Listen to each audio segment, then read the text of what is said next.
wear headphones, I'd have to literally like have it like, I don't know, like I wouldn't be able to just have them on top of my head like that. That's just barbaric.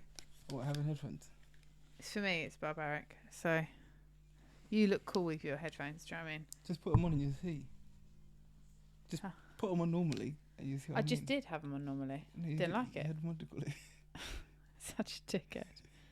I don't think I can do it with headphones. I don't want to do it with headphones. That's why. Couldn't I just have them in my lap? That every now and then I just test it. Well, it's not gonna matter if you miss. If at that point you check it and then missed it. Yeah. I don't know if I could do a whole podcast with these things. Well, why would you have them like that? Why would you hold them? No, you'd wear them and you'd eventually forget about them. You twat. I don't think I want to do it with headphones. No, I don't want to. You're such a dickhead. Okay. Yeah. Okay. Right. You might go off like there. If none of that got recorded. I got off like there, yeah. I got the audio there. So. And give that bitch. Just, honey, if you want me to continue doing this shit, then I suggest you stop with your big boy bullshit. No. I was saying, yes. So, take 3. Yeah, it seems to be basically becoming. And what you're going to do with that can of Coke is like what you do with your dirty forks and spoons when you're eating food and you're waving it all around like an utter dickhead. So what you need to do is stop doing this with your can of Coke and put the fucker down, man. Go fuck yourself. No, but that's what you do though. You're so extra with shit like that. It's just, I don't know what it is. It's like you need a prop, some shit. Like I know I'm bad with my hands, but I don't have a can of Coke in there that I'm doing all this, and then when you go and open it, it's going to spray all over you. Just do it freestyle. I do freestyle. Yeah, the hands, that's fine. But I don't have the head. Fucking chicken spoon and shit. Right, but all of that's not in there anyway, so it's fine. Okay. Yeah, no. Yes, it seems to be... Well, remember that we've got to do it again because it wasn't recording. So, we was talking in the car earlier about parenting. Oh, yeah. Sorry, yeah, start again, yeah. Take 4. Yeah, when we were chatting in the car earlier and I was saying that, like, what I keep seeing is that, like, it's now becoming sort of acceptable to have misbehaved kids. And basically, I saw one... Aside from acceptable, I just think it's the norm. Yeah, I just don't think that you see, a great deal of people out for dinners or doing things with their children and it be calm, cool and calculated. Well, and then it's just like, sit down. Yeah, but I think now it's becoming that it's not a problem. Like before there was a time where if you had a misbehaved kid and they're screaming in like... No, I see. I feel that was more in African cultures. Yeah, but I don't feel like in the white culture it's like that. No, but even before, if you had a misbehaved kid, like I remember when we used to live in London, like if there was a kid that was a little shit, people would be like, that kid's a little shit. That's a naughty kid. We definitely did have that, that kid's a naughty kid, but I do still feel like, don't get me wrong, I feel like the parameters, even when I was growing up, like I don't think. But now it was like. But now it's almost a given that if your kid starts screaming the restaurant down, yeah, people are like, yeah, that's fine. Or if you call your kid, like when we went to what do you call it? When we went to Russian Lakes today, and that kid nearly clearly he ran off from his mum. His dad is behind us somewhere, like coming from behind the car, and the kids just runs, both of them. But there was no reprimanding of what are you doing? You're in a car park. You nearly just got ran over. Yeah, absolutely. And and you can see even the parents were like they were sheepish. There was none. And the funny thing is that those parents didn't look as if they were the same age as us. They seemed like they were older than we were. Yeah. So which is weird. So it's not even a case of it's like a younger generation thing. Yeah. I think it is just a case of... No, but I just think a lot, probably on the other takes when we were speaking about it, that I do think like a lot of people go for the easier option. And and I know I think it's difficult because I think it's easy for us to say because I've been on our kids, like I was putting Franklin on the step at 9 months old. Do you know what I mean? So we have been on our kids from very early on. And the reason that we did that is, I was quite straight talking on the fact that I can't have that kid that's going to, like you say, embarrass me out and start running off or running the road screaming and hollering and stuff like that. So I always knew that I needed to put that work in straight from day one, and basically be like, this is how we behave in the house, out of the house, no negotiation. But it's not been, I don't feel like it's been like tremendously hard, but then at the same time, I suppose it would have been like, it's rinse repeat all the time. Like you kind of have to be on them, like you've always said, you be on them for the small things, so that when they get older, Well, I think it's that. I think if you want, I think that's the problem. People don't. I think parents nowadays. I don't think it's just parents. I think people in general. I don't think they respect the small things enough, and I don't think they get onto their kids about the small things. I remember initially even like small things, like for example, whenever you said, when you finish at the table, put your knife and forks together, just as a fine sort of so that you're finished or whatever. And again, it's not necessarily my thing, but I didn't understand the importance that, like, you're kind of setting a precedence that when we're at the dinner table, it's the dinner table. It's not a play. We're not. Do you know what I mean? We're not. It's not a playground. We're not messing about. We're sitting down, we're eating dinner. Do you know what I mean? Yeah, absolutely. And it's like, even like, please can I leave the table and stuff, like all of those things. But I was on the manners. I have zero tolerance for no manners. Yeah. Whoever you are, like I can't deal with it. Whether you're a grown ass adult or a child, like. Well, I think even the other day, walking back from school, this kid went meh, like this. Excuse me, like what? You want me to move out of your way for your scooter? But that, again, I didn't, he's not my kid. Obviously I didn't say nothing. I just moved to the side, but I was just like, I let my kids know that's not how you get somebody to move out of the way. Yeah. I was like, that's rude. He should have said, excuse me, please. Yeah. Quite simple. Well, I think the problem is people when the kids are at home and they're misbehaving or they're not listening. I think it's that thing of people don't want to be embarrassed. So when he's at home, obviously there's no one else looking. So they'll always let things slide. I didn't want to be embarrassed, darling. You remember that time in IKEA? My goodness, like no way. So I don't want to be embarrassed, but that was one of the reasons why. Because exactly that, I'm going to hold my hands up. When the kids were younger, now I probably wouldn't give a monkeys, not so much. Do you know what I mean? Whereas when they were younger, I was a little bit more sort of like, oh, I don't want to have an embarrassing situation like that. I don't want everyone staring at me. That was one of the reasons. I've only ever had 2 situations with Franklin and never again. Eden's tested me a little bit more than that. But at the same time... I think it was a tyrant at one point, mate. Yeah, she was. But again, at the same time, I don't have situations like that with my children now. So I don't have any of that. And I suppose like... I think the thing with kids are, I think once you sort of... I think whether they will acknowledge it or not, I think once they see that you're afraid or that you're nervous in a certain situation. Definitely. And I think those situations there where I think because they know the difference when you're at home. Because let's say if you're one of them parents, it just swears at the kid left, right, and center, or you swear at your kids, a fair bit, or you behave a certain type of way towards them, which is more closer to what your actual personality is. And then you leave the house, and then you immediately change into this other person. Like the kids, even if they're not aware, they're not like all the way consciously aware. They're gonna be that's gonna be in their mind, sort of in the sense that daddy talks a bit different when he's around this person, or he behaves a little bit different. And I think what happens is when you get those situations where when they misbehave in public, something where they know at home they'd kind of get told off for. And then all of a sudden they don't. I think I think kids sense that, and then this is where when they go to different places, they start acting up, especially when they see other kids being little shits.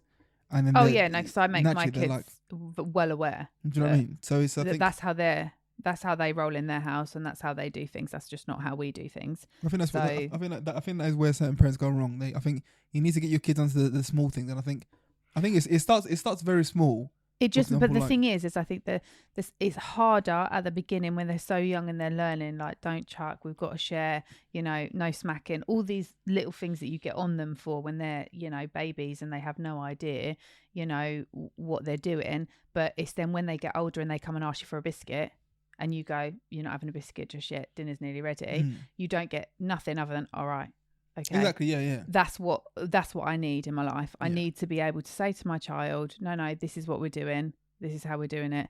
And that's okay. You know, I don't want to don't stamp your feet at me. Don't give me a little bit of lip. Yeah. Don't give me a huff. Don't want none of that. You know, I'm a reasonable person. So be reasonable. But I think do you know what I mean? But it's that, isn't it? I'm fair. It seems like someone might say that that's over the top when your kid huffs or they stamp their feet.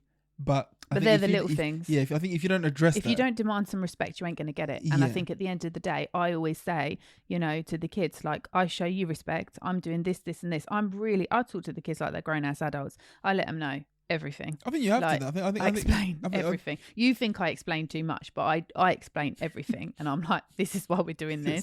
This is what the situation is. So sometimes it's just a case of, no, you're not doing it. Yeah. So you're a bit more brutal with things like that. I explain a lot more, but the principle still remains the same. Yeah. It's not necessarily, you're not going to be doing that, but I'll just explain it. Yeah. I think the other thing as well, I think I will say this, I don't think it's not an easy thing to, you know, to get your kids to be well behaved in terms of consistently. No, it's because super I think hard, the other thing as well, you kind of have to come.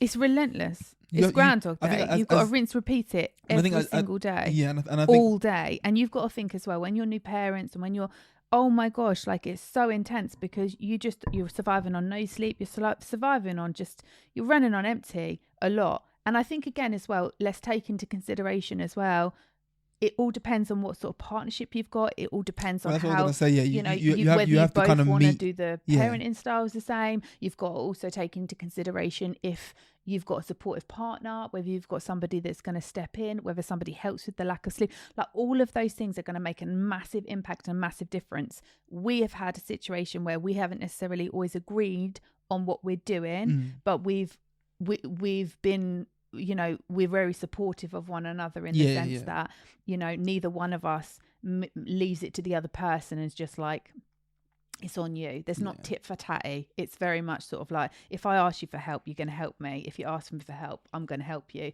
We're not, do you know what I mean? It's not like, I think so. I think you ultimately both have to have the same goal in the sense of, okay, you know, you wanted this. I think that's the first thing you have to sort of establish from the get go. It's a case of what you're trying to do, like what kind of child are you trying to raise, or what kind of person are you trying to raise? But if you I want think someone as well, to, though, completely jumping in there, but do you not think as well it also boils down to, and this is you know, taking a complete spin, but it really does boil down to, when it comes to becoming a parent and having a child with somebody, it's literally as simple as you got to pick the right person that's on the right page as you. Because if you think about, you know, we're very, very different, and we have very, very, you know, we've had completely different upbringings, but we both have fundamental morals and foundations that align, and we've both had consistency. So I think because we've both had consistency and we're quite consistent people within, you know, many aspects of our lives, I think that has massively helped, because all it takes is something like that to not be aligned within a relationship to then go into a parenting journey. I think that can be catastrophic, really. Well, I think I remember I said, I think one of the things that we were very fortunate about, which I think wasn't a conscious decision, is that, you know, neither one of us drank. So we've never, like, that aspect, which is, like, you know, quite a what common aspect? thing What, going out and drinking? Yeah. We've never had to have those conversations of, oh, I want to drink tonight, or you want to drink tonight. No, see, I again don't have any patience for that.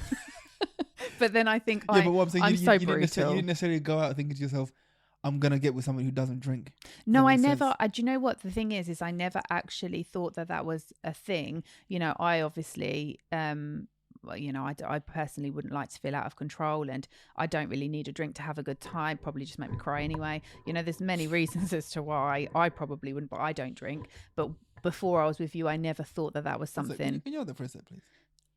I never thought that was something. Thanks. Yeah, I never thought that was actually something that would matter. But then, lucky I gave it back for you. Yeah, I don't think that would have necessarily mattered. But then I feel like since now being on a parenting journey and, you know, being together and stuff, I would 100% have zero tolerance for drunk behaviours, coming in, stumbling in, waking the kids or anything. Like, I would have no time for that. Spewing up your guts. Don't you think so, sunshine? I wouldn't have any time for that. I honestly think... that wouldn't end well, would it? Because you know the kind of person I am. I feel like I would be like... I would be a bear with a sore head the next day if that kind of behaviour had happened. You'd have zero tolerance for the attitude that I'd bring. It would just be a disaster. I honestly think that the way that sort of people that drink, the only way they deal with those sort of things is, I guess I was at last week. So Yeah, I will let you slide for being a twat this week. I think if you are both drinkers, I think you automatically come with a level of understanding. Yeah, because at some point you're both going to be in that position. Whereas I think because I have no understanding. So when I say I have zero tolerance for it, I don't mean it to be like rude and disrespectful. But we've had situations before where, you know, you've been around somebody that's drunk and the way that they've behaved, then the next day you're like, what the actual hell? And then you're but they were drunk, Laura. They're obviously fine now. And I'm like, yeah, but I'm not fine now. I feel like that was utter disrespect. So it's really difficult because my brain goes, I'm always on rational. I'm always on, I know what I'm doing. Yeah. I'm paying attention. Well, there's never an excuse of, this is drunk me, or this is this is sober me. And I think it is. But again, it's what we talk about. I mean, that comes back to, it's like, I think I might got lost in the other take when I was talking about basically like how it's now becoming, it's acceptable to have a child that doesn't listen to you. Mm-hmm. So it's now like it's almost a case of that's almost something that all parents can meet in the middle on, or can relate to, in the sense of, my kid doesn't listen either. But that's not. Yeah. But the truth is, that shouldn't be the norm, though. No, should it? and the truth is like. But I think it's as well, like, I know this is so heavy and deep, but it's how that's going to affect them as an individual later on in life. Because you have to think about the fact of all of these things that we're doing as parents to instill in our children to be able to cope, manage with their emotions, manage all of these different situations that we're talking about. You know, we're thinking of a child being in a restaurant and just, I don't know, chucking his knife and fork on the floor and basically screaming, you know, at 5 years old, I don't want it. At 5, I'm not talking, you know, a 1-year-old, talking 5 years old. You would think to yourself like, okay, well, that's utterly unacceptable. Why on earth? And, you know, maybe the parent doesn't do anything about that. But, you know, if you think of the implications of that when they're older, what sort of character and what sort of person they're going to become. I know that sounds really extreme, no, but if you think of that on a regular basis and I don't want that toy. Whatever, all these little things that they're going to be doing on a regular basis, the magnitude that's going to become. That's going to become, let's be real, you know, potentially somebody that's can't manage their emotions, potentially could be, you know, not the nicest person when they're older. That sounds really extreme, I know, but you've got to think of all of these kind of things. If you're never told that something or a behaviour is unacceptable, you know, because you want to savour the situation or savour their feelings, let's be real. When you get in the real world, somebody's going to tell you you're a dickhead. Somebody's going to tell you, that's not how we behave. That's not acceptable. You ain't cut for the job, mate. You know, there's going to be so many things. But that's the thing. I think this is where it sounds like it's over the top, but the truth is, when it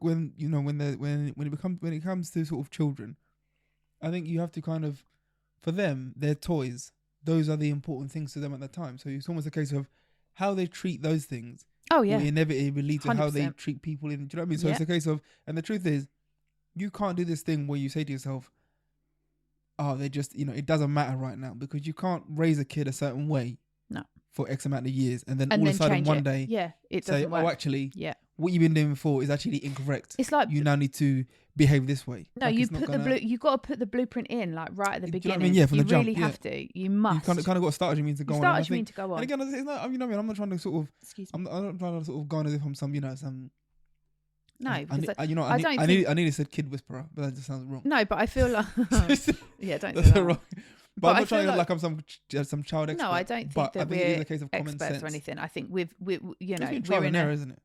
100% trial and error. It's hard work. Like even the other day, like Franklin had decided to, you know, what was it? Like dig his stone in his desk and was like, oh, bear claws. And he decided not to tell me such a thing. And then when I see it, I was like, have you drew on your desk? And he was like, no, it's not. I've not drew on it. I've scratched it. I was like, what? Why would you do that? Why would you scratch that? I said, that's my desk. I bought you this. Like, who do you think you are to do that to your desk? It might be in your room, but that's my money. That's my desk, technically. And he was just like, oh, I'm sorry. And I said, respect and well done for telling me the truth. You didn't lie about it. Yeah. Obviously, nothing bad's going to happen. But the reality is we don't do that. That's not how we treat things. And he had done this little swiggle thing on this piece of paper. And I went to him and I screwed it up. And I said, how's that make you feel? And he was like, oh, no, that's not very nice. And I was like, exactly. Now we can straighten that back out and that be fixed.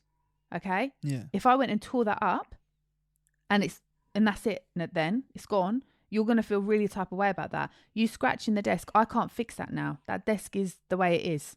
That desk is forever going to be scratched now. So I know that sounds intense and deep, but it's little things like that. Like, I explain everything, but the reality is you better look after your things. Like, you don't draw on my walls. Don't be, even blue tack. Don't be putting blue tack on the walls because you're going to take my paintwork off, and that's hard to fix. I ain't got a tin of paint just round the corner with a paintbrush ready to start slapping paint on the walls on a regular basis. I haven't got time for that. But I think it is a thing where, as I said, I think you kind of have to instill these lessons into it, because the truth is there's adults, like, there's people who are adults who have not learned these basic, simple principles of be accountable for what it is you do, or if you behave a certain type of way. Oh, there's a consequence. That's that word. You always said that, didn't you? You always said they need to be able to be accountable for their actions. Yeah, and I think it's like because even, and I think this is the part that I think a lot of parents, and I'll include myself as well. I think there's a thing that a lot of parents do tend to forget, because you kind of forget that you forget that you were a kid at one point, and you forget that you at one point you were dependent on your parents. And now you're all of a sudden you're just in the world as this individual. And I think what people will tend to do, I think they forget that eventually your kid is going to be an adult out in the world by themselves. And that's a terrifying thought process, isn't it? Because you've got and that's what scares me, because even me, like I've said to you so many times, like I'm an anxious person. I overthink, I worry, I'm a stressy, like, oh my God, is this?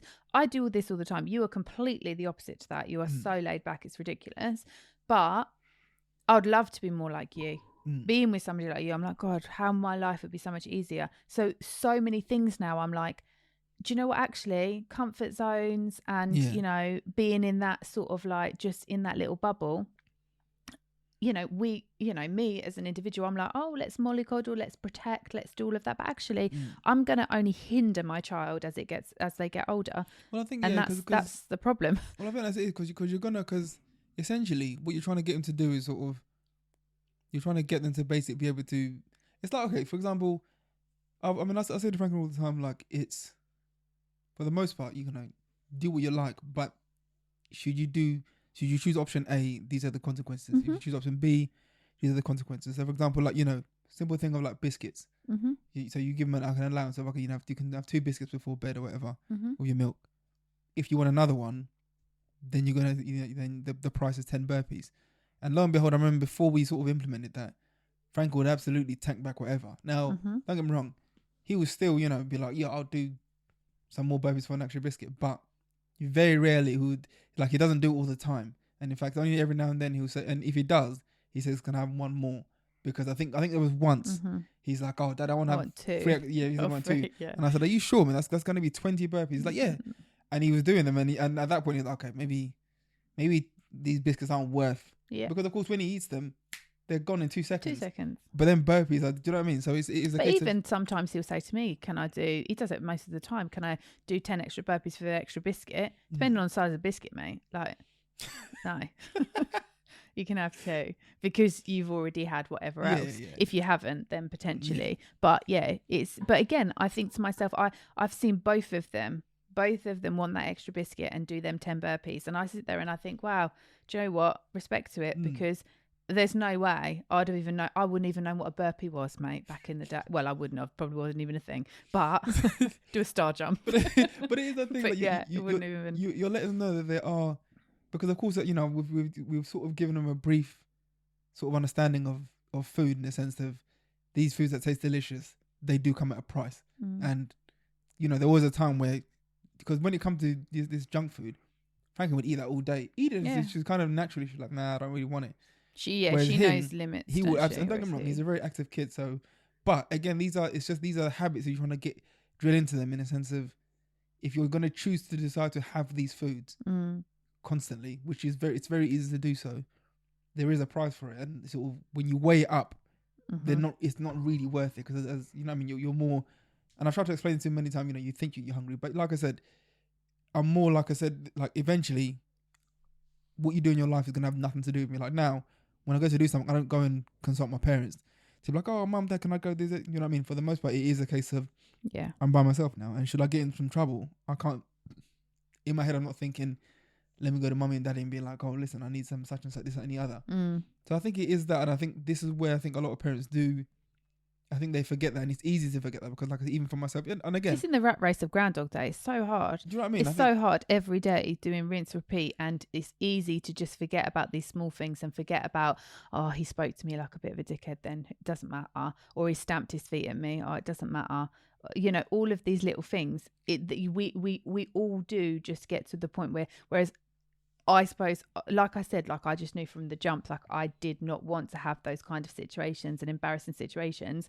And as I've thankfully gone on the journey, I've kind of then thought to myself, like, well, that people can think what they want, but I'm very consistent. But I'm also consistent with other people's kids. Like I will never be rude or nasty or start like hard discipline your kid. But if I see signs of something that I deem is inappropriate, I would say, that's not very kind. Let's not do that. Yeah. Pick that up. You shouldn't have chucked somebody's shoes, whatever it may be. I will be quite like, but I'm the same across the board. But I'm also very much somebody that if my child is in your presence and they misbehave, I do not want my child to be getting away with it. I want my child to be told that's not appropriate. I would like to think I brought my kids up well enough that they're going to go in somebody's house, they're going to use their manners, and they wouldn't be disrespectful. But if they did, then I would want somebody to let them know that is not acceptable. This isn't how we speak to somebody. You know, or whatever. It's like when we were in that garden centre and went into that camping shop area a bit. It was warehouse or whatever it is. That place. And you know, the kids were running and playing around, and again, it didn't seem to be bothering anybody. But it's one of them things where it's not a playground. Like we're not running around. If you cause an accident with another kid or whatever it is, or you jump in, but again, how many times have you been in a shopping centre and a child's then run out and then you've nearly hit them or something? And then how many times have we then been in the other situation where our child's then gone to, you know, run down an aisle and then some poor person's and I'm like, if they'd have hit you, you'd have ruined their day. That would have made them feel really upset. Because if I hit a child with my bloody shopping trolley, I'd feel crappy about that. Somebody else is going to feel that way. That's not what we need to be doing in here. See, I probably wouldn't.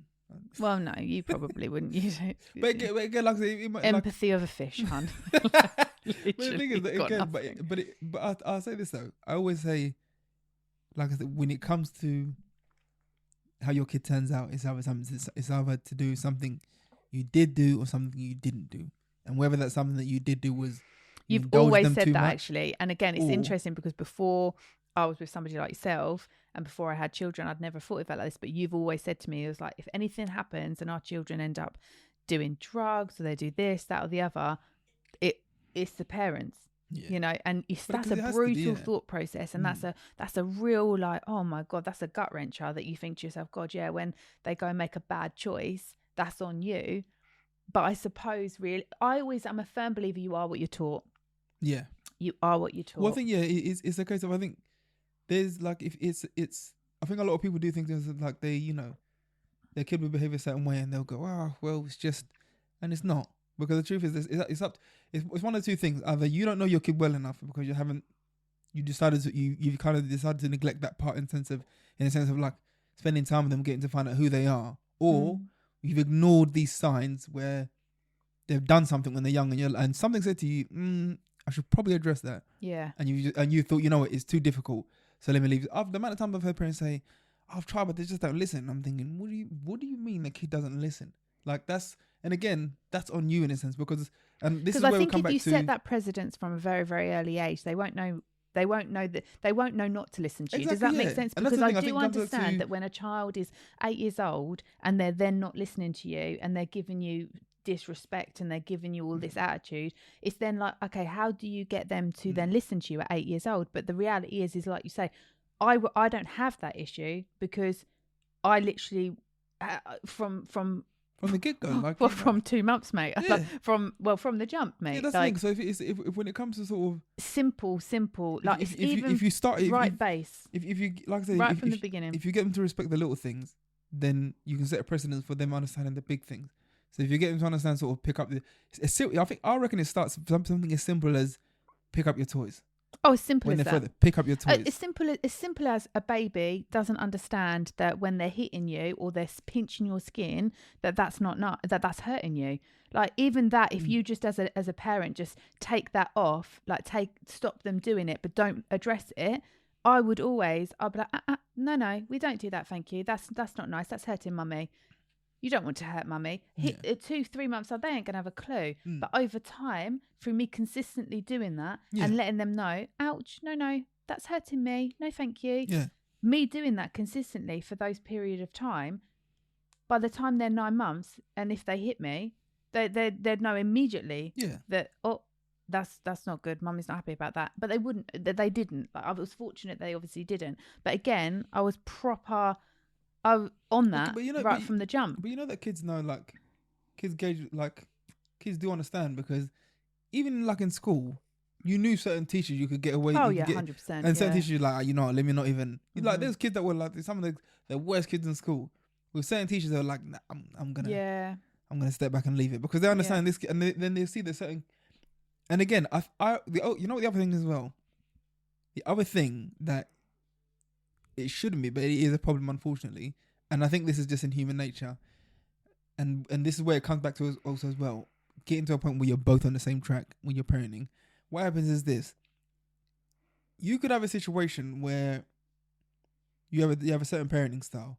And let's say the parenting style isn't necessarily that strict. It's a bit laid back. But for the most part, it kind of works in a sense.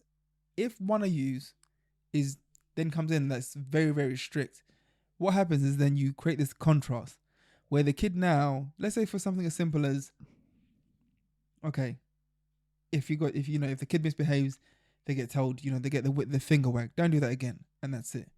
And then the other parent then says, right, I'm going to take this toy away and you're going to go and have a timeout. Now what's happened is the kid understands there's a contrast of, this is a punishment, but this is the worst punishment. Mm-hmm. So now what happens is, I think if you're not on the same page, what's going to happen is that the same way how the kids in school understood so-and-so is a pushover, but this teacher isn't. And again, it's only from contrast. What happens is you now have this situation where the kid starts to sort of, depending on who's at home, they now start to adapt these two personas of, well, if I'm with parent number one, I'll behave this way. I do get what you're saying. Number two, I'll behave this way. And I think, again, I'm not saying that you have to...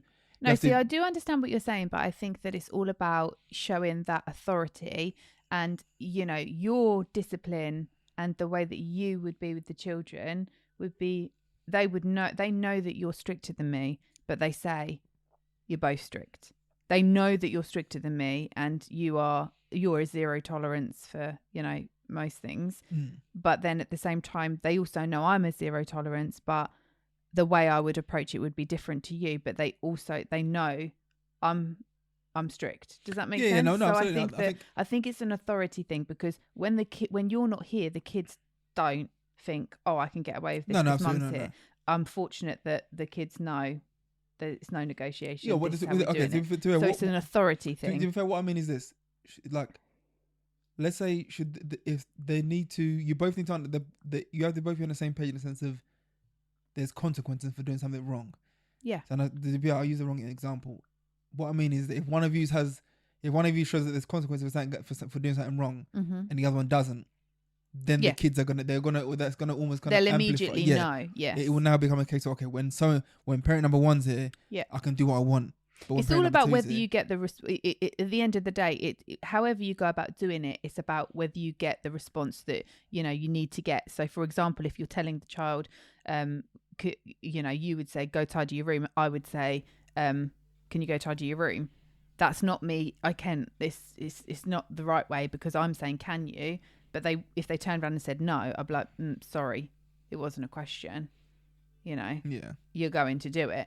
But again, they wouldn't. They would just go and do it. But again, it's that as long as what you're getting back from whatever you're doing is in like telling them to do something or asking them to do something, that they're still doing it, and they're showing you that respect and being like, and you know, I always say to the kids, I was like, show you respect all the time, and I'm doing this and this for you, you know, on a regular basis. You know, I do lots of niceties for you, and if I'm asking you to do something, then, you know, I expect you to do it, to be honest. And to be fair, especially simple things like that, because again, I'm not asking you to clean the whole house. I'm asking you to clean your room that you've messed. Yeah. But again, I'm very fortunate that if I turn around to the kids and it's, you know, you work nights and I'm here on my own and I'm still got the kitchen to do after dinner and stuff. If I turn around to the kids and say, right guys, I need a little bit of help. I need you to help me do this folding of the washing or whatever. I have never once had one of them turn around to me and say, oh, but I was playing this game. What? Yeah. No. But again, I do ask them, and, you know, I'm fortunate that they don't give me that kind of response. Again, if it was that they were engrossed in a game and I was pulling them away from it and they were like, oh, I was just playing this game, whether I would be like, oh, do you know what, guys, like, it's fine, because it's not their, you know, I'm not, you know, it's not something that they have to be doing. But I'm also like, it's teamwork. I always say teamwork makes the dream, like, what's it? Teamwork makes the dream work or something like that. I think I say all the time. So what's going to work? Teamwork. Do you know what I mean? Yeah. And I do it all the time with the kids. But fortunately, because we've kind of instilled that kind of mentality within the children, like, we can ask them to help or do anything. And it's kind of like, yeah, okay. It's not a, you know, all four of us was doing the folding of the washing earlier. You know, would you mind helping me? Can we all help, please? Let's just get it done. You know, but there's no... Well, you know what I mean? Like, it's not. It doesn't look like a chore to them, and it's not like a chore to them. It's just like, can you just help us out, please? And it's, you know, I think that's really important. Well, I think it's that thing that you by getting them to be involved with chores, and again, not to a point where, you know, they're trying to do it to the, you know, to the level that you would do it, but you're kind of making them aware that this shit just doesn't happen by itself. Yeah, your clothes don't magically fold themselves, and your clothes don't mash it. You know what I mean? Yeah. So, for example, one of the things they've adapted, when they take their clothes off, they put them in the wash basket.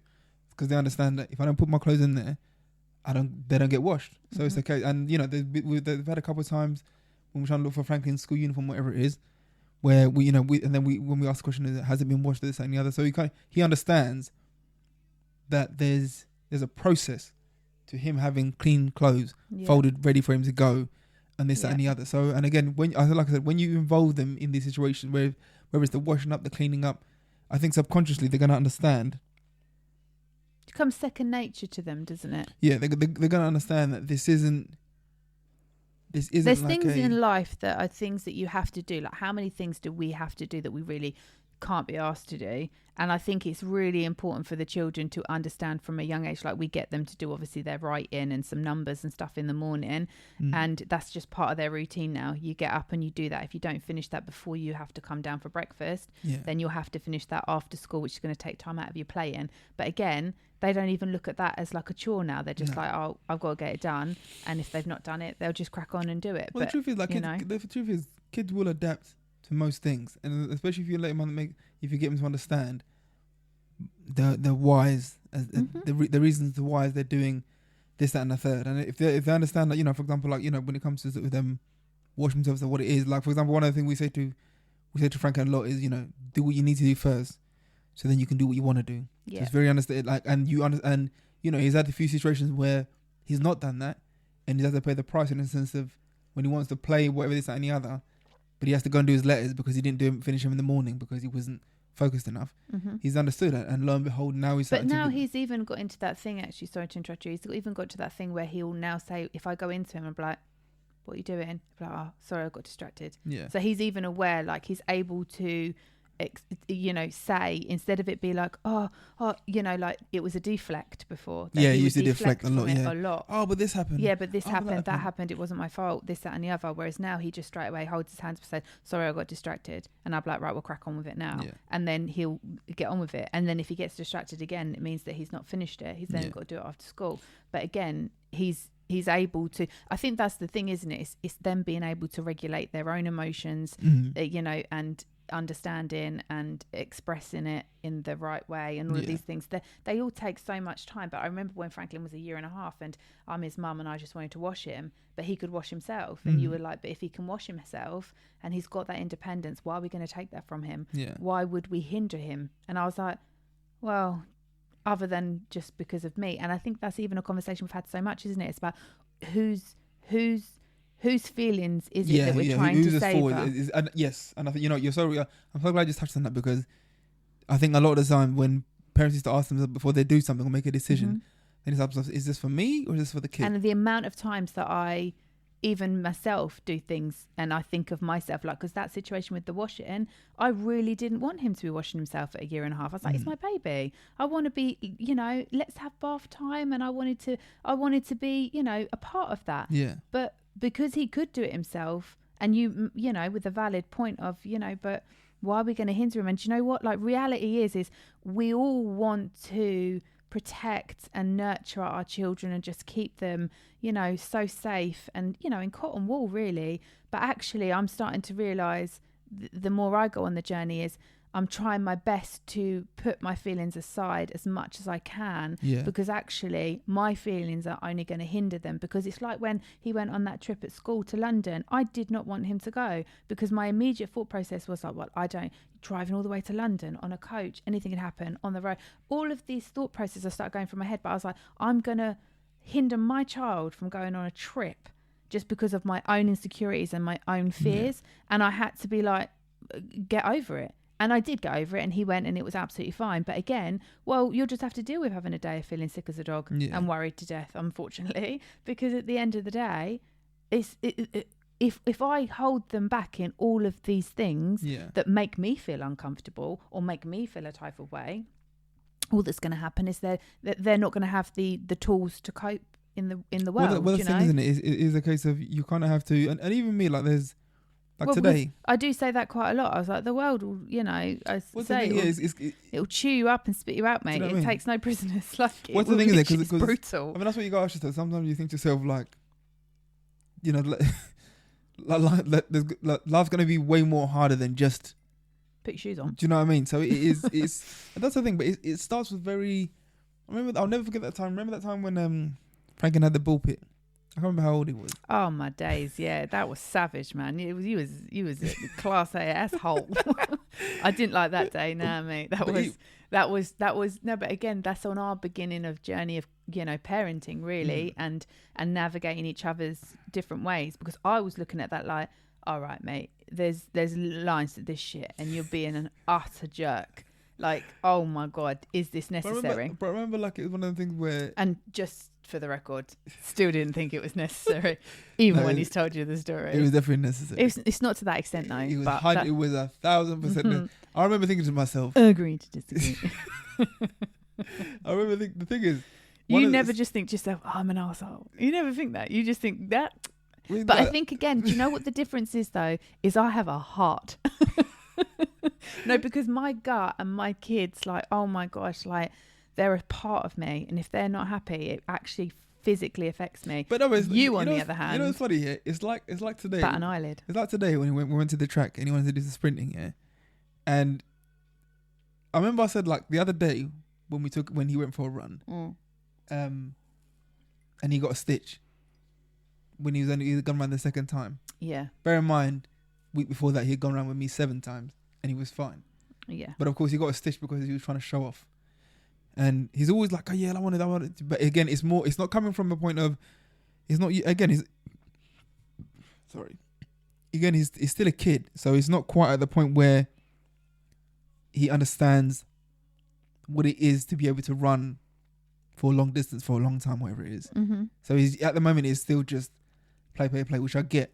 But again, it's up to us, it's up to us as his parents to teach him that, what he's actually doing when it comes to exercise in the sense of being healthy or whatever it is. And you're digressing away from the point. No, but go back to the point. The point I'm trying to make is that it's up to us to kind of get him to understand what he's getting into and what the situation is.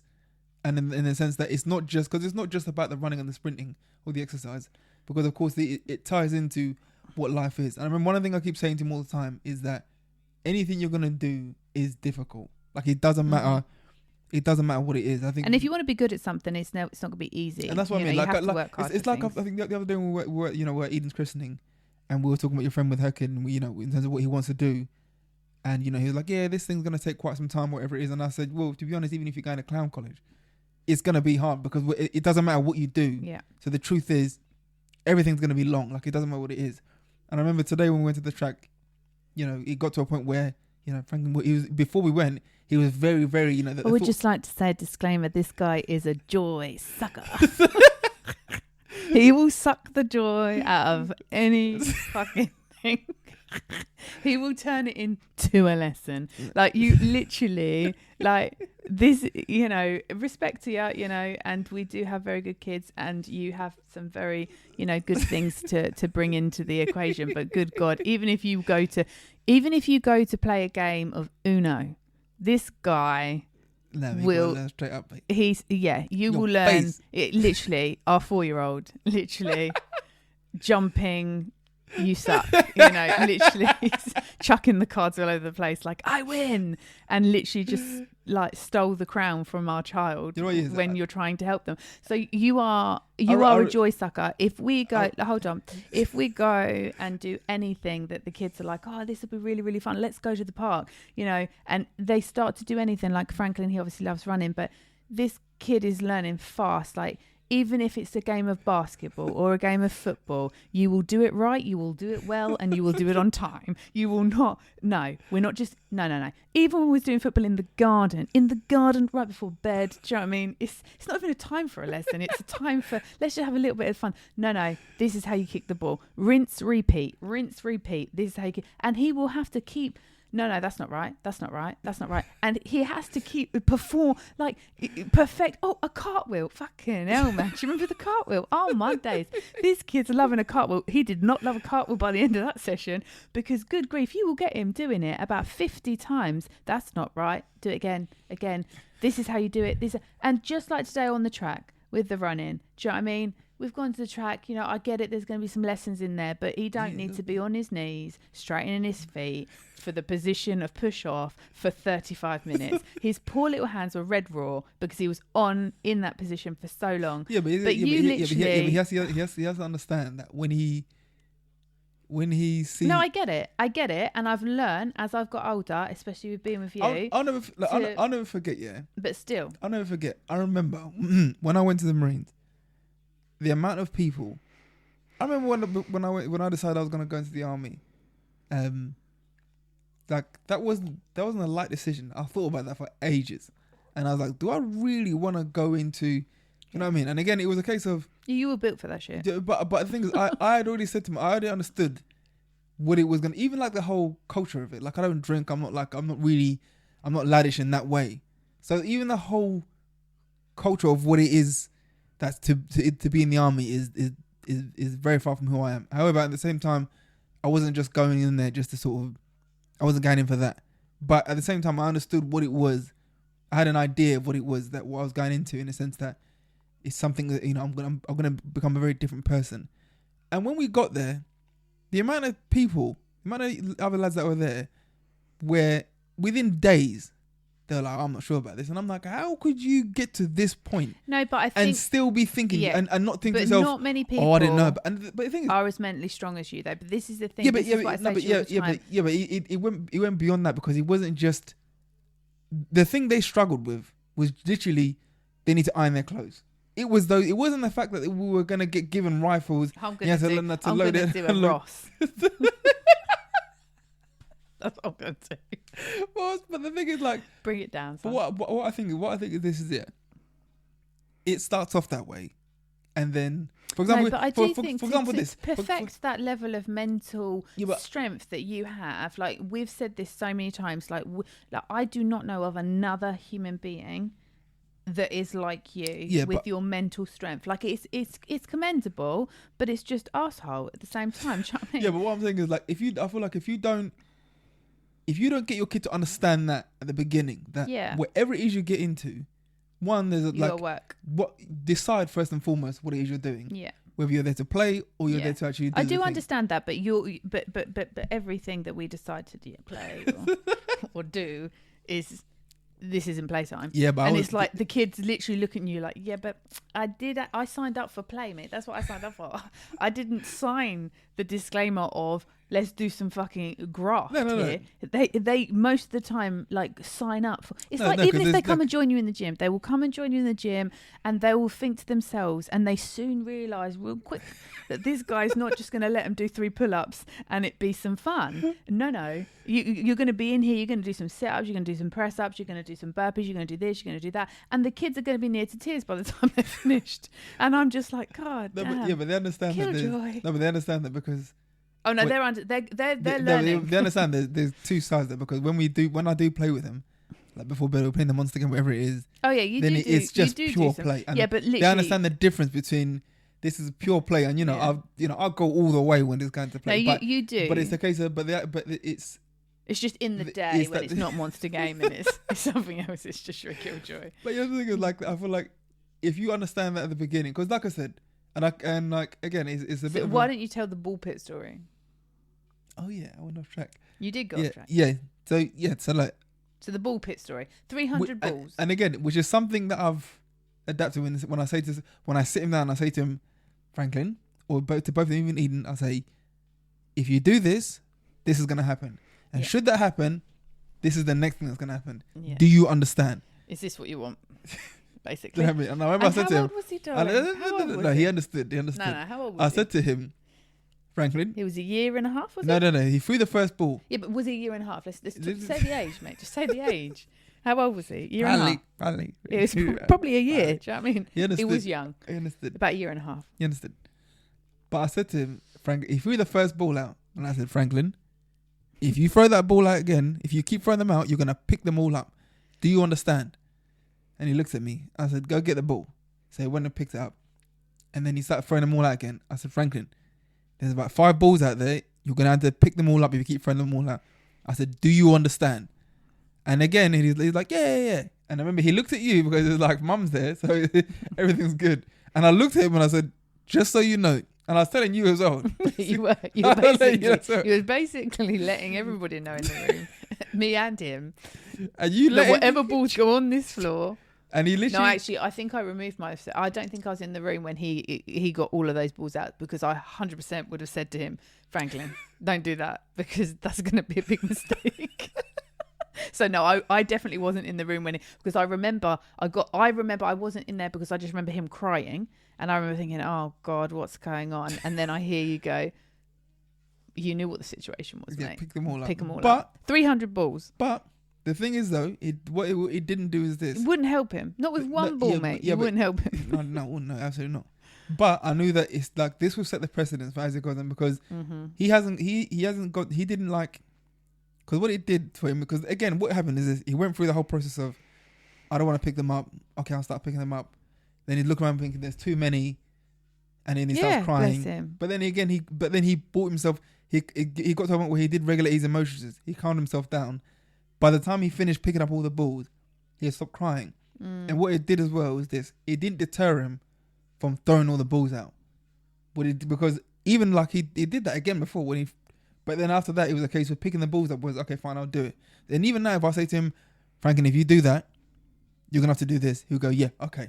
So it didn't make him scared that he's gonna then have to, he's like, oh, I don't want to, because. And again, I think if I had helped him, then I reckon he would have then lived in fear of it, because he would have got over the hump of, this isn't actually such a big deal.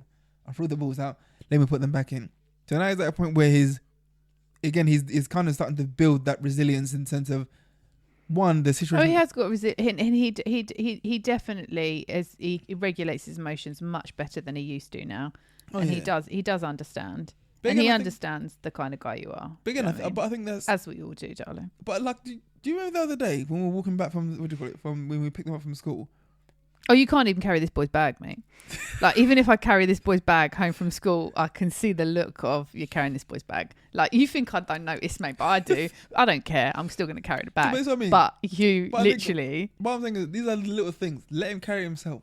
No, I understand. I understand. I hear you. And he majority of the times carries his bag. But if he says to me, "I just want to go off and run," Go I'm for a like, run. "Yeah, I'll carry your bag." You know, But listen, Go that's fine. That's fine. No wrong with it. Just remember, if I want to carry his bag, I'm going to carry his bag.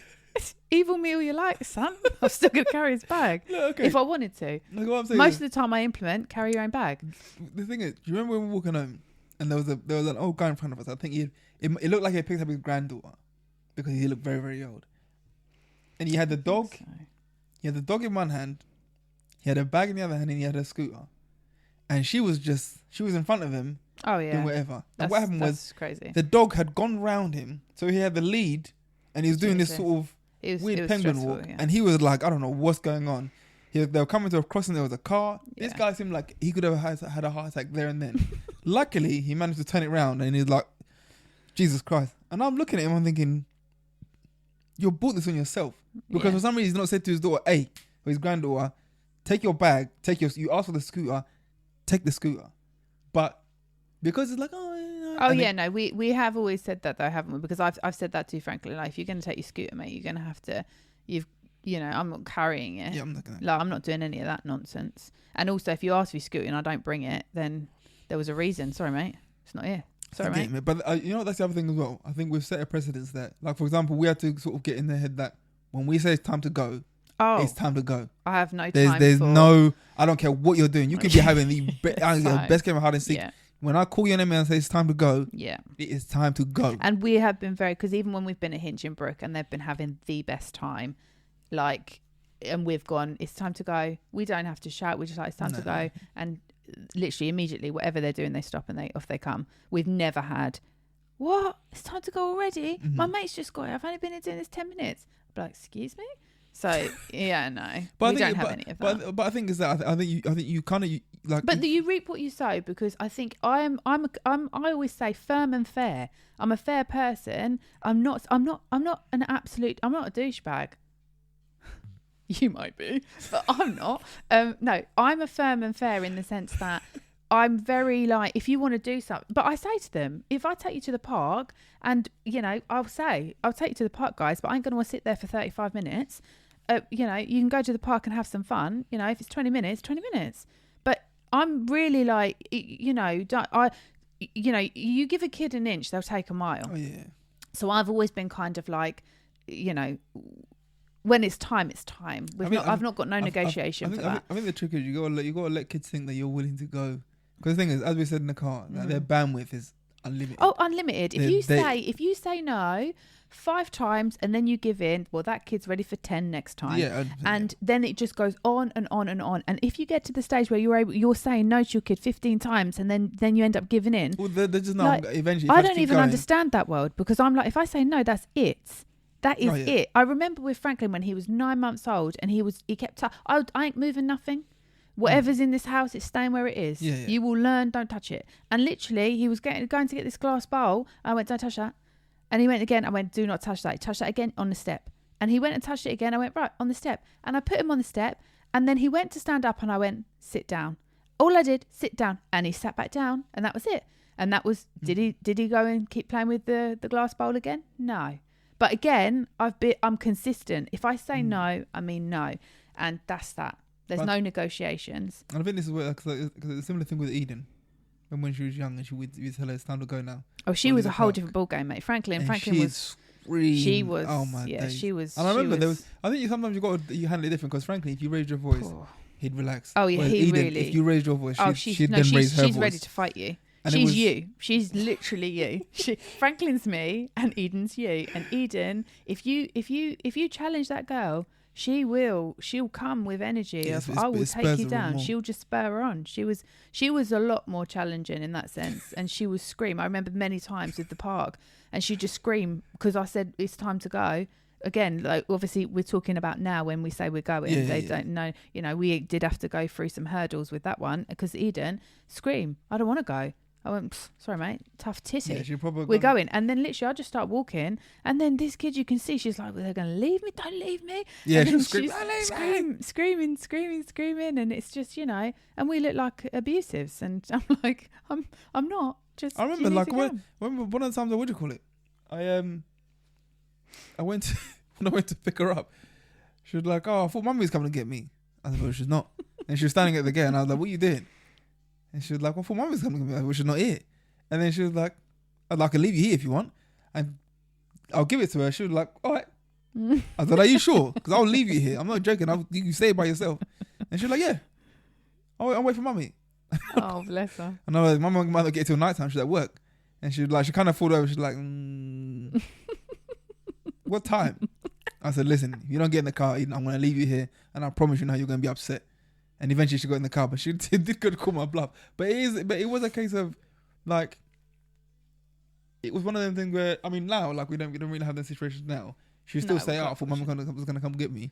But yeah, she can get a bit emotional. But she was a lot harder to crack on, learning to navigate her emotions and learning to calm down. And she still has moments now, but it's usually if she's getting overtired or she's not 100% and things like that. But you can tell it because she's definitely getting better at coping with that. But I think I've learned more about women since I've had a daughter. You might have learned a lot more about women, but you ain't put in any practice to be any better of a husband. To be fair, all I've learned is that leave them.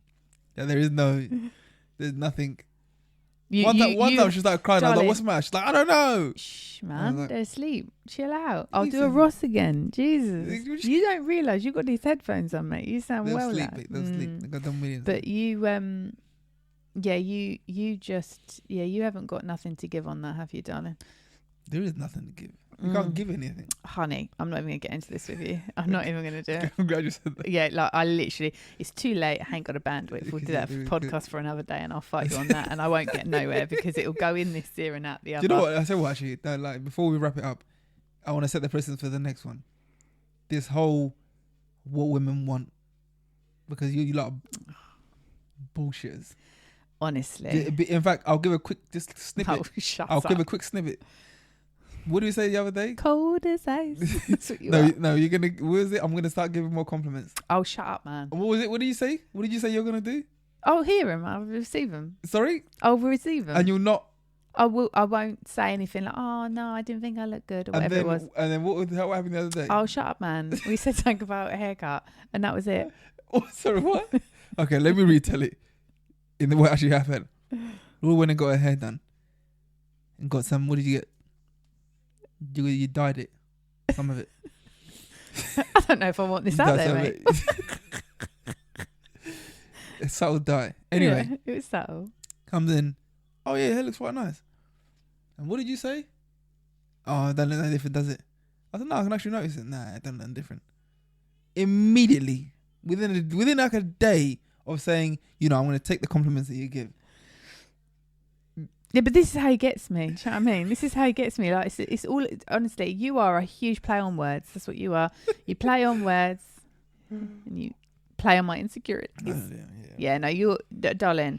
Like at the end of the day, this what women want, and you can do all your preaching, you can do all your chat and all this crap. We'll do that podcast another day. But honestly, you have nothing to give.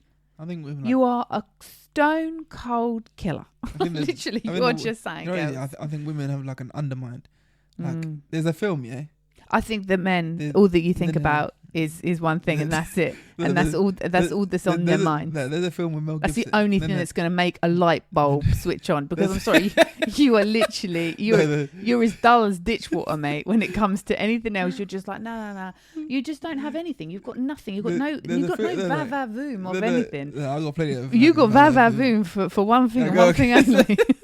There's a film with Mel Gibson called What Women Want, and he basically can read. It's a good film. He can read the women's minds. I haven't seen it for a long time, but it was a good film back in the day. He can read the women's minds, and I'm pretty sure.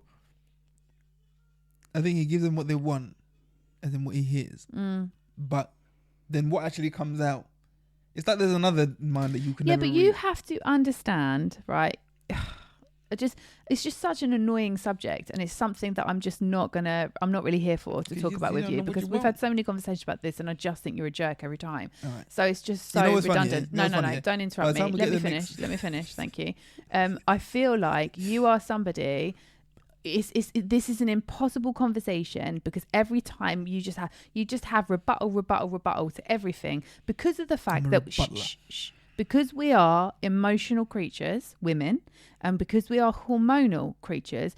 Again, look at the face, look at the eye roll, look at it all. Do you think I don't see? I'm looking right at you.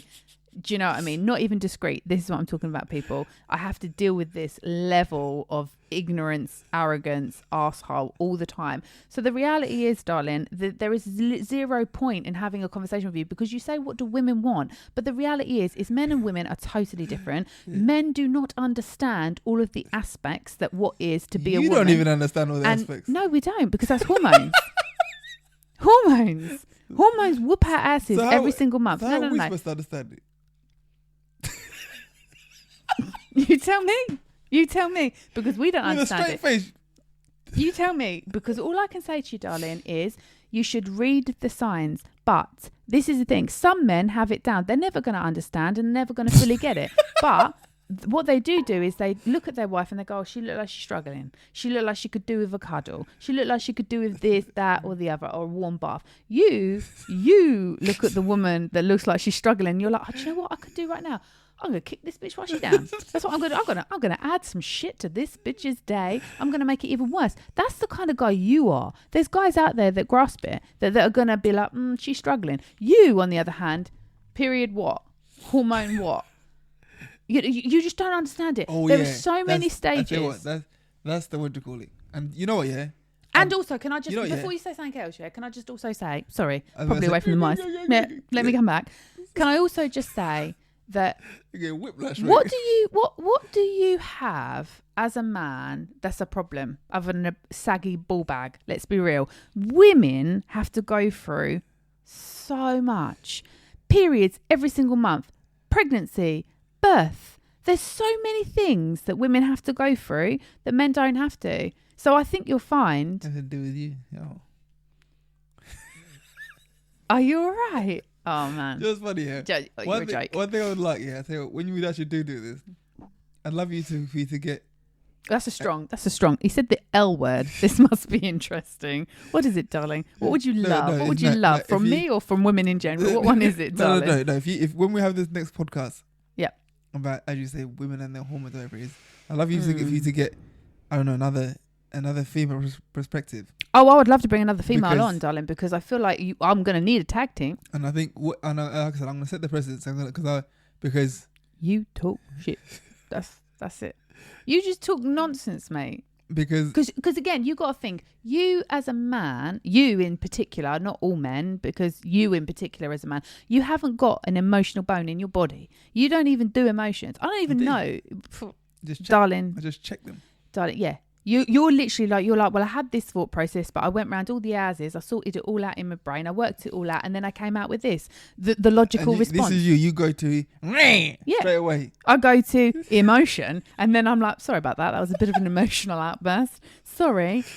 But do you know what I mean? I live my life saying sorries, for Christ's sake, because I can't keep my emotions in check all the time. Because I'm not somebody like you, calm, cool, and calculated, and a bloody stone. The thing is, I would say this shit. I want to discuss the difference between, because when you talk about your hormone, when you say, oh, I'm hormonal, whatever it is, on my period, blah blah blah. I don't even chat that shit to you, because you ain't gonna listen to it. Pardon? You do. Oh, lies, mate. Literally the last 3 weeks. Fuck you.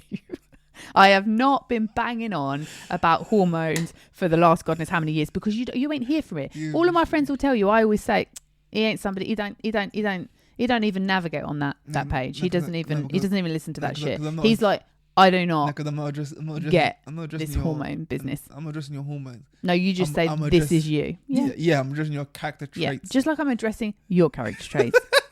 An utter asshole. I'm emotional, you know.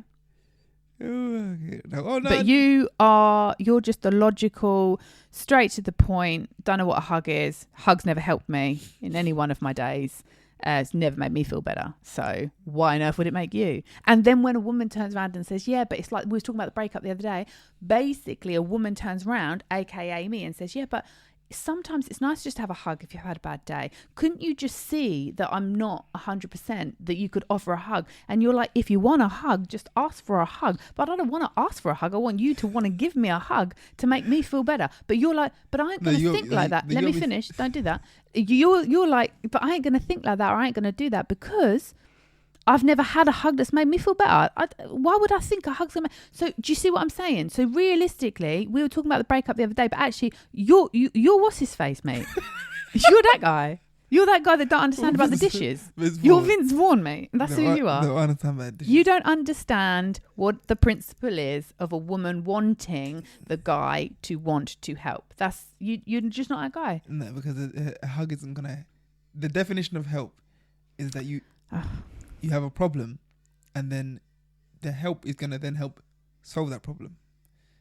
If you're upset about something at work, maybe you got fired, maybe you got this and that. I remember that time. Yeah, when I didn't get fired. I basically got made redundant, and I literally said to you, it was only early stages, and I said to you, I literally turned around to you and said, I'm going to go home now because what you're doing for me, you ain't helping me. So I'm going to remove myself from here because you are pissing me off. So off I went, crying about the fact that I was made redundant and I had a dickhead boyfriend. You're lucky I came back. me hugging you. I was telling you, I did give you a hug actually. What, when I lost my job? When I got made redundant? But me...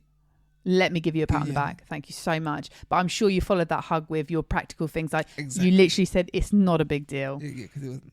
And I'm not saying it was a big deal. If you've been doing the job, oh, shut up! Here we go. Start putting in. This is what he does as well. He does this thing. It's all about play on words, but it's all about a tick box. Did you fit into this category, that category? Do you know what I mean? Like, get a grip, man. If that job had been like your life, your career, that's a different thing. And in fact, I would have given you other practical advice. Mm-hmm. Yeah, but you literally all I wanted is I just wanted a bit of comfort. But do you know what this guy says? What is it? What do you say about the old word comfort? It's a killer. No, is it comfort or what's you basically comfort say? Isn't necessary. It's not needed. Oh yeah, something like that. It's something. No one needs comfort. No, the only time comfort makes sense is what you're wearing. That's the only time. Do you see what I'm dealing with, people? 14 years, I don't even know how. I don't even know how. Seriously. Anyway, but like that. Well, I tell you, but as I said, we'll touch on it. And like I said, I'd love you to get another person.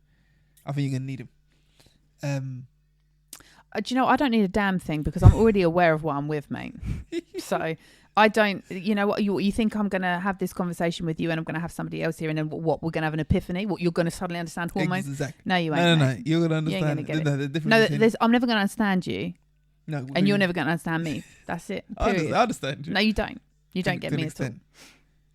To an extent. And that's actually, no, you don't understand yourself, so. That's I understand that you don't understand yourself. That's what I understand. Well, let's cut that before it gets aggressive. Because so the original message was discipline your kids. We digress. We always digress. Discipline your kids. I think things to remember, like get your kids to respect the little things. And then they respect the big things. And I think if let's say your kids are already like, I don't know, 8 years old or whatever it is, get them into the habit of just cleaning up after themselves. I think that alone will be able to set a precedence of, okay, like, because basically you make them understand that life, like in how you're treated in the house is actually special treatment. You're not going to get this treatment outside the house. And I think if you make them understand that what you're doing for them is not the norm and that they're...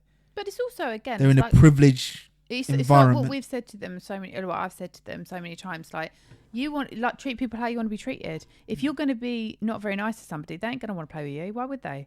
Yeah, well, I mean... it's all of those things. You've got to teach them to... What respect is to both of the kids. And I said, basically, respect is treating someone how you want to be treated. In a sense, just sort of give them the example of like a handshake. In the sense that, I'll put my arm forward, you put your arm forward. That's a form of mutual respect. So when you're talking to people or when you're engaging with people, if you, for example, like Eden, she doesn't like loud noises. She finds it very disrespectful when you're loud, even though she likes to be loud. So I've explained to her, if you're not someone that really likes loud noises, then make sure when you speak to people, engage them at where you want to in the way you want them to speak to you. So it's one of them things where, again, she's not going to get it straight away. But no, none of the things, I think the lessons that we've taught the children, they've never got them straight away. They always are going to take time. It takes time. Consistency is key. Yeah, do you know what I mean? So structure, routine, consistency. Yeah. You can't go wrong, really. You really can't go wrong. But like I said, it's not an easy thing. And I think, like I said, I think the first thing you do is sort of make sure you're on the same page as parents in the sense of what it is you want. And that's point, really difficult. And again, one of the things where, you know... And having those kind of conversations, because I do think it's difficult, because you've got to think, we're sitting here now, 14 years in, and 2 kids... One's nearly 8, one's nearly 5. Yeah. Like, obviously, and we haven't perfected it. We're definitely not trying to make out that we've got this shit down. And I'm not going to sit here and say that we haven't had how many arguments, how many discussions, you gotta get out how many crosswords, of how many, literally. I've done it right. You've done it. You have to get away from that bit. You don't get to this stage of having these kind of conversations, as brutal as what we are, without having many, many conversations before this one, to get to this point, because that is the reality. We've had different ideas and different ways of doing things, and we have had to have oh my gosh, like so many times, and then so many times I find you offensive, and so many times that I find you like, it's intense and it's really hard, and I don't want to be critiqued. Thank you very much.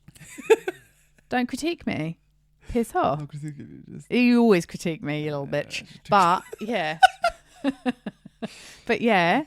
So I feel like it's hard. But it is. I think it is, especially because we come from very different backgrounds. Very different. Culturally. But again, I think it's something we had to both suss out, in a sense that I think we understood that. I think we've kind of actually gone and been different to both of our parents.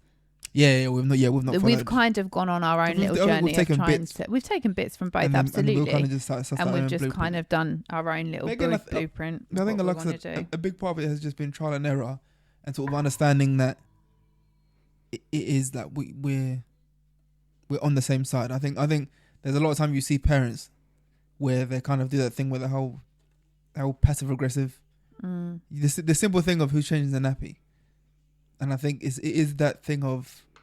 I think as well though, I think it's so difficult when you get into that sort of like mindset and that kind of like back and forwards with those kind of things, and like you say, like it can be a bit tit for tatty. I think it's really difficult because I think in the moment and at the time you're just living on your own emotions and how you feel, and you're like, man, I did the last one, or whatever it is. But actually what we forget in those moments is your child and what they're taking on from those situations, and how they are absorbing that information, like even to the extent of when you're trying to stop them from doing something and you getting angry at them because you're like, no, don't do that, but you're getting angry at them for doing whatever it is, chucking something, whatever it may be, but your anger then it's not constructive. It's not something that they're gonna necessarily. It's like the energy that you're giving in that situation and how you're presenting yourself is they're going to absorb that, and they're just going to be little replicas. You've got to.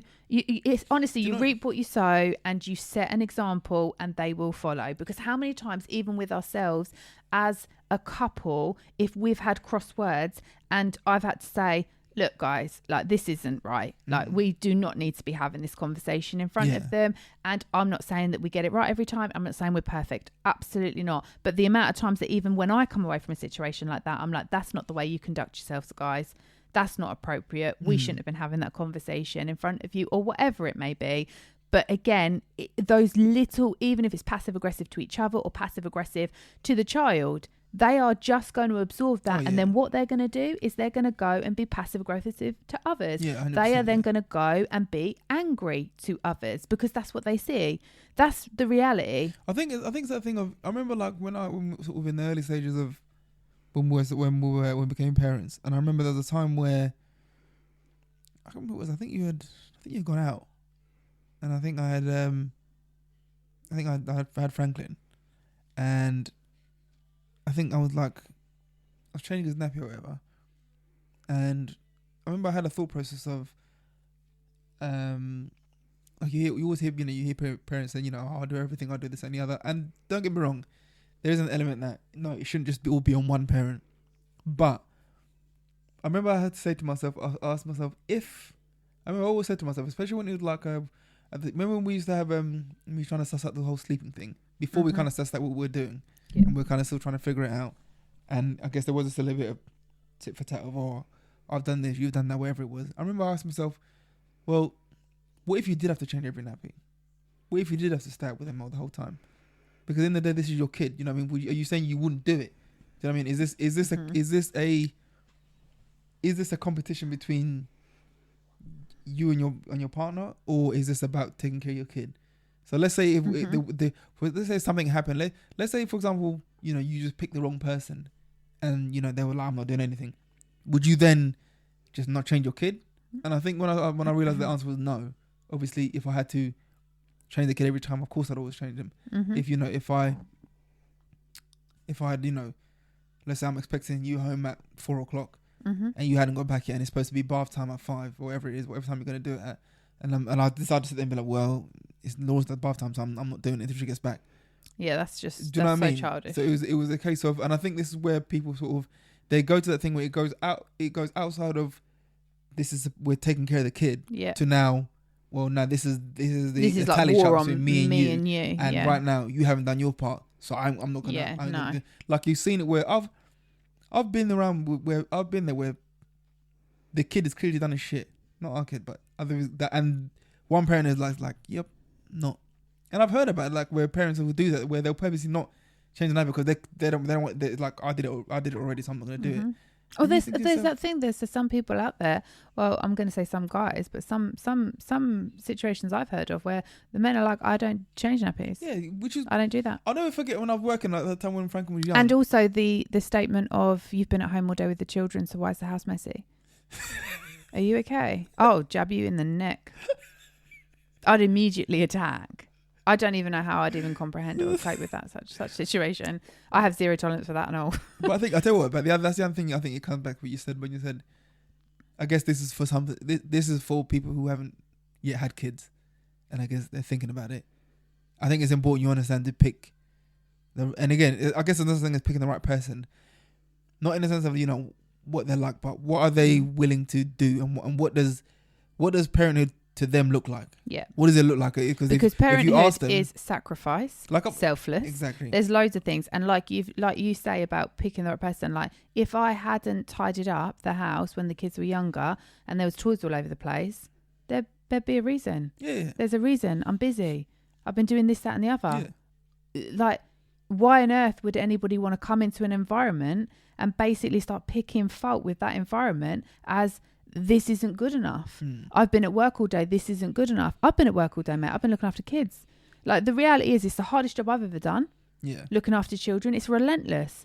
You don't get a minute sometimes. Literally don't get a minute. So at the end of the day, you know, you need to be with somebody that's going to come into that environment and be like, just crack on. Oh yeah. What do you need me to do? I'm just going to get doing with this, and this. You cannot have that level of criticism. One thing I will say is this, and I don't think a lot of, again, like I don't think a lot of dads will probably, well, I don't know. A considerable amount of dads probably won't admit it. A considerable amount of men won't admit it. I will say this: when you go to work, there is an element where, and you're a new dad.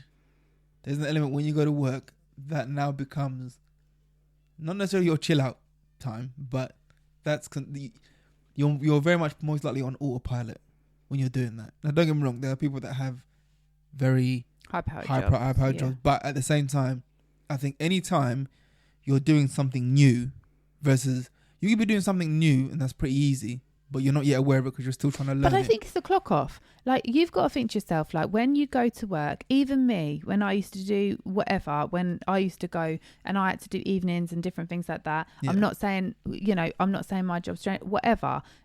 But you are out of the house, you can speak to other adults, you can be in an environment, and it actually becomes, going to work becomes your your time to be awake. 100%. Like even a drive in the car exactly, to the establishment you or have enough wherever you're time going to to listen to music, whatever it is. You do not, when you're at home with children, you do not get clock off. No. You don't even get to necessarily have a cup of tea break because you could put the kids down for a nap and they could literally, you could have had no night sleep the night before and you're like banking on that nap just to sit down and close your eyes.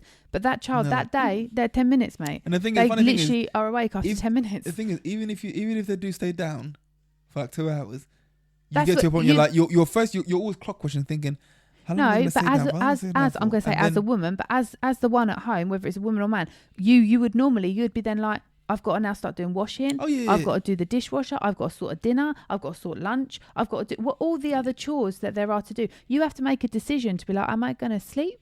Am I going to sit down? Am I going to sack off all these chores or am I going to do it all? You're constantly in a cycle of battle of what do I do? And if you don't do the house, you just end up feeling shitter and more guilty because you're like, oh, I haven't done all this. But then at the same time, your body's like, I just want to sit down. But you honestly, when you become a parent, like, I don't even know what it is. My time's obviously the evening when the kids are asleep. But at the end of the day, like before that time, I wouldn't dream of sitting down and watching the TV because I would automatically feel guilty. Yeah. I'd be like, I'm taking the piss. I need to get this done, that done. Other than if I'm not feeling very well or I've got a headache or something, then I would be like, sorry kids, but I just need to sit down. I need a minute. I've got a really bad headache or whatever. But aside from that, you just continue on until they are asleep and in bed. That is the only time you will then get. Well, you got to think. There's school holidays are coming up. Yep. And you already know, like for any parents, gonna be like, fuck, because and it's gonna be.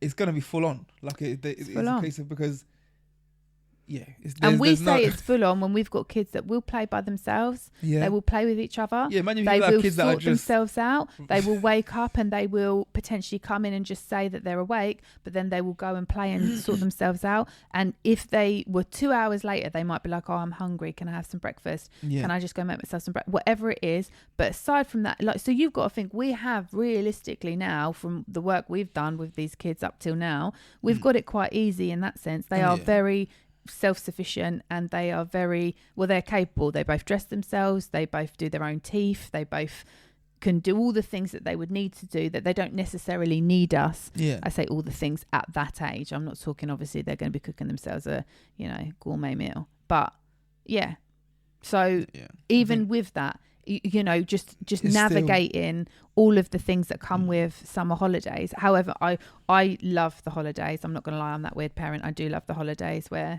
I get my babies for that period of time when I'm home. I love it. Planning things in, doing a bit of baking, whatever it is. It's nice to have that time with them because I feel like when they're at school, you don't get that sort of time. I'll tell you what, I do really love that time. That is the one thing you do get.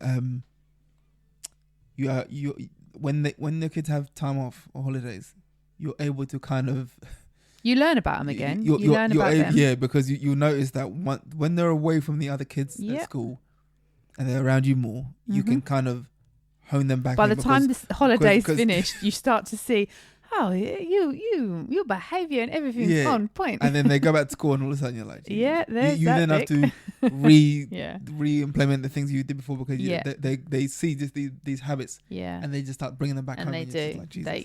There is an element like. But even now, we're at the first time, like this is the first summer where we've basically said, we just spoke about the other day where we was like, we really need to make the most of this time because realistically, she's going to start school, but again, she's at preschool full time. You just don't get the time with them. And I think it's actually really important to cherish these times because they're only young for a short period of time, and you want it to be as enjoyable as it possibly can be. No, I think it is. But discipline your kids. Don't. That's not.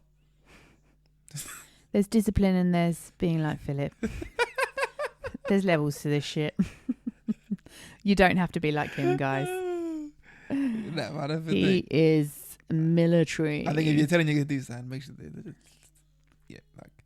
I just think I if you're gonna the reality is if you say anything that you want them to do or you're trying to implement something, be consistent. Don't drop off. If you say to them that they can't do something and you've given them a reason, just do not in the next breath go and change that narrative, because the trouble is, as soon as you change it, and they've kind of won, and the trouble is once they win on these things, they'll keep. It's with everything. It's then like, I don't want to eat this dinner, I want this dinner. I don't want to do this, I want to do this. You know, I'm really like, well, this was a treat, mate.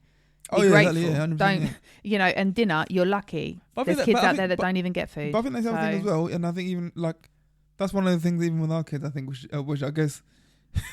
There's probably another battle that me and you're gonna have. Oh God! Is the kids? Is the thing of when you give them too much shit, too many toys. Yeah, too much. Let's quickly before we leave talk about that, because he says that they have too much shit. Absolutely, they absolutely do. They have loads of toys. We've been very blessed with a lot of hand-me-downs. I've had amazing friends that have passed us things, and you know, the first Christmas I gave them a lot of presents. This guy then basically turns around to me and says, but I don't understand, why can't they just have one present? I was like, well, they can't just have one present. That's just not how I roll. I am a celebration. Birthdays and Christmases are a big deal. It always has been in my house.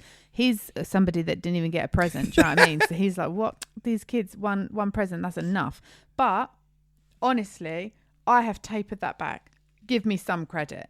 Like, I have tried really hard to like bring it back, that they don't get an abundance of presents. They do get a lot of presents. You know what you remind me of, but not in the first Harry. If you don't give me that, I'm gonna get really pissed off. In the first Harry Potter film, you remind me of the kid called Dudley, where he goes. What's that one? Is that the fat one? I don't know. His cousin, and he goes. It's his birthday, and he goes. That sounded really horrible. I didn't mean it like that's the fat one. Yeah, the fat one. Yeah. Yeah, but that sounded really awful. I didn't mean it like that. It's just I'm not a Harry Potter fan, so I don't really watch those films. And then the kid goes. People are going to cuss me out. I can't remember. Everyone would call it the Daddy's a fat one. Okay, that's good. What do you call it? I think he gets.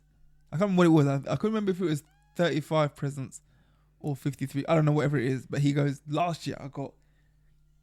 Let's say, I don't know, for the argument, let's say it's 35. Yeah. Because last year I got 36. Right. What have I only got? And they're like, oh. Sorry, yeah, Daddy, but let's go get you another. If our children ever said such a thing, I'd be like, you ain't getting nothing now. So I understand like the principle of not going over the top. But I have, let's put it on record, I have tapered it back from that first year, and we had a massive conversation about it. Obviously, I'm not doing one present. No, I'm not. There's got to be a meet in the middle. There's got to be a compromise. What do you mean a meet in the middle? Well, if they get 10 presents, I think that's still tapering it back. That's definitely... That's still tapering it back. 10 presents is still tapering it back. Still. One main present and other little bits. The fact that you think 10 presents... The fact that you think one present is acceptable is beyond A present. A present. A present. Yeah, but... All right. Calm down. Calm down. Yeah, but one present is... You know what's funny? It's criminal. At some point, when your kid goes, one day you're going to give them one present. Mm-hmm. One really amazing present. And they're going to look at you like, is this it? And I'm going to say it costs a lot. That one present costs a lot, mate. So be grateful. But they're not going to be. They will be, because our kids are not ungrateful kids. But I don't think it's... I think if I carried on with the first year level, they probably would have been. But this is the thing. It goes outside of being ungrateful. If you get a kid, because the truth is, if you give the element that of... If you focus on the quantity, or you emphasize on the quantity... I'm not emphasizing on quantity. You are. You have, because you're like one present. You're emphasizing on it. No, I'm emphasizing on the value. No, you basically, even if I got them, I just get them one main present and other little like stocking fillers, other little bits that they can open, clothes and stuff that I don't even care for. Why do you need to open it? But why does it have to be a gift? Oh, they love opening presents, man. Yeah, but that's what I'm saying. You're now loving the fact of opening presents instead of, because it's just a case of, there's just like it's the whole vibe and atmosphere. No, it's not. Do you know what I mean? Like you, honey. It's the fact that someone's thought of you and been like, I've gone out my way to sacrifice my money and I've thought of you. Here's the gift. Yes, and I completely agree with you on that. Whatever you get as a gift. I feel that. Whatever you get as a gift is thank you. Absolutely. Fuck that. Well, absolutely. That's disgraceful if somebody does that. That's where the kid's going to end up. I don't think so. Don't think so. So let me get this straight. I have faith that they're not going to be like that. So let me get this straight. Have they not both asked, is this all mine? Is this all mine? What with? Their presents. When you do your shrine. Oh, honey, She makes a shrine. I need to. It's like a wrap this up. A whole situation. I'm the one that makes any situation special in this house. This guy wouldn't. This guy wouldn't even fucking make a cup of tea special, mate. He would not do anything. You do. That's the one thing I do make. 8. Not for me, mate. No, because you don't drink them. I do drink. So I refuse. No, you don't. I do. No, you don't. I do. I have about 3 teas a day. And 1 coffee. You know what she does? She makes it and then she drinks it later. You have iced tea. You're sick, mate. I definitely don't. You have an offence to most things, like even crisps offend you. So let's not listen to this guy on his offence things because who are you? Is, like, these kids have so many toys and he plays with some of them. And he will go to the shop and he'll be like, can I get another toy? Which he already has. Mm-hmm. Because he has a thing about buying and we do shit. have to explain. I get it. As he gets older, what we need to do is wean him off. Mm-hmm. They need to give him all away. Right now, if you went up there and got one of his boxes and said, we're getting rid of all of this, he'd have a meltdown. But we have... Even though he doesn't touch them. But we are doing like the giving to charity on a regular basis. Like we're doing it a good 3 times a year. We do. And he gives away some of his toys. He does. Like, I'm not saying it's to the extent of what you would like, but it's more than what we would have ever done. And again, he's got more than we would have ever had. I understand that. But I'm sorry, I really need a wee. And I'm not going to have you sit here and make out that I'm some fucking, like, somebody that's just like... Because, again, we wouldn't have kids that we've got, mate, if I'm that fucking like, oh, yeah, just have everything you want. Let's go in a shop and buy what you want. That is not me. That's not going to happen. I tell them all the time, if we're in a shop, don't even think for a second that you can ask me that you want this toy, that toy. And if he asks for a toy that he's already got and it's his money that he's spending, I will tell him, you've already got it. You're not getting that again. You start saying it now. All right. High five to you that you said it from day one when he was just born. Do you know what I mean? And he was fresh out the womb and you were like, yeah, I got this shit down. I know what I'm doing. I know what I'm saying. I know I'm doing it. I'm just saying. Do you know what? Praise you, Philip. Just well done. Would you like a pat on the back, darling? Is that what you would like? Would you like a little bit of, Nah, I'm not spoiled. Oh, guys. Honestly. You and your little laughing. Keep laughing. But no, I know. Yeah, tune in for next week when we talk about hormones. Hormones.